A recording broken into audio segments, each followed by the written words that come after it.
నెల రోజుల క్రితం తిరుపతిలో ఉదయం 5 గంటలకు పూర్వమే బ్రాందీ షాపులలో విచ్చలవిడిగా రేయింబవళ్ళు విస్కీ బ్రాందీలు అమ్ముతున్నారని, ప్రతి బ్రాందీ షాపు ఒక బారుగా మారిపోయిందని సాక్ష్యాధారాలతో వైఎస్ఆర్ కాంగ్రెస్ పార్టీ నిరూపించటం జరిగింది.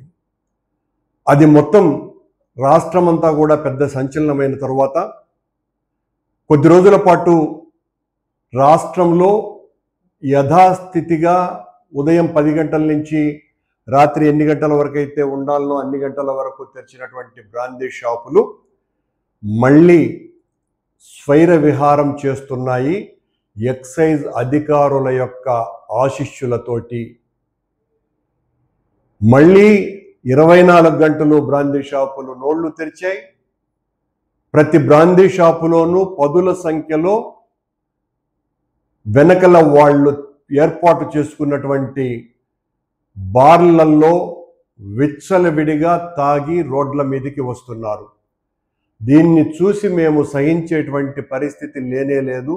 ఎక్సైజ్ అధికారులకు హెచ్చరిస్తున్నాను, ఈ రకంగా మీ ప్రోత్సాహంతోనే ఈ కార్యక్రమాలు, చట్టవిరుద్ధమైనటువంటి కార్యక్రమాలు జరుగుతున్నాయని బ్రాందీ షాపు ఓనర్లే చెప్తున్నారు. ఈరోజు ఎక్కడ చూసినా కూడా రాష్ట్ర వ్యాప్తంగా, మరీ ముఖ్యంగా మన జిల్లాలో, మరీ ముఖ్యంగా ఆధ్యాత్మిక నగరమైనటువంటి తిరుపతిలో 24 అవర్స్ మళ్ళీ బ్రాందీ షాపులు తెరుచుకోవటమే కాకుండా ప్రతి బ్రాందీ షాపు వెనుక ఈ తాగిపించేటువంటి కార్యక్రమం విపరీతంగా జరుగుతున్నది. మళ్ళీ మేము దాని మీద పడి ఆ సాక్ష్యాధారాలతో మళ్ళీ నిరూపిస్తే మీ పరువు గంగలో కలిసిపోతుంది. ఎక్సైజ్ అధికారులరా, చట్ట ప్రకారం వ్యవహరించండి. దీని పట్ల నేను ఎస్పీ గారికి, చిత్తూరు అండ్ తిరుపతి ఎస్పీ గారులకు కూడా నేను ఐఎమ్ రిక్వెస్టింగ్, ఈ రకంగా యాంటీ సోషల్ యాక్టివిటీస్ పట్ల మీరు ఉక్కుపాదంతో ఉండకపోతే సమాజానికి మంచి చేసినటువంటి వాళ్ళు అవ్వరు.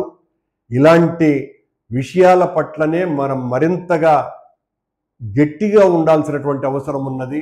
మీరు ఎస్పీలుగా ఉన్నప్పుడు, మరి ముఖ్యంగా హర్షవర్ధన్ రాజు గారు, మీరు ఇక్కడ ఉండగా ఈ రకంగా ప్రతి బ్రాందీ షాపు ఓ బారుగా మారిపోయి ఉదయము రాత్రి అన్నటువంటి తేడా లేకుండా ఎక్సైజ్ అధికారులతో మేము మాట్లాడుకునేసినాము, వాళ్ళకు డబ్బులు ఇవ్వాల్సి వస్తుంది, నెలకు ₹1,00,000, కాబట్టి వాళ్ళు మమ్మల్ని ఏమీ చెయ్యరు అని, వాళ్ళ ఆశీస్సులు మాకున్నాయి అని ఈ రకంగా 24 అవర్స్ ఈ బ్రాందీ షాపులు తెరవటం మీద మేము తీవ్రంగా ఆక్షేపిస్తున్నాం. ఇది ప్రజల ఆరోగ్యానికి హాని కలిగించే చర్యే కాకుండా చట్టం ఏం నిర్దేశించిందో ఆ చట్టానికి వ్యతిరేకంగా అధికారుల యొక్క కుమ్మక్కుతోటి జరగటం అన్నది తీవ్రమైనటువంటి నేరం. తొందరలోనే మొత్తం మా పార్టీ క్యాడర్ అంతా కూడా ఒకే సమయంలో అన్ని బ్రాందీ షాపులలోకి వచ్చి సమయంతో కూడా రికార్డ్ చేసి మొత్తం ప్రపంచానికంతా తెలియజేస్తామని, కనుక వెంటనే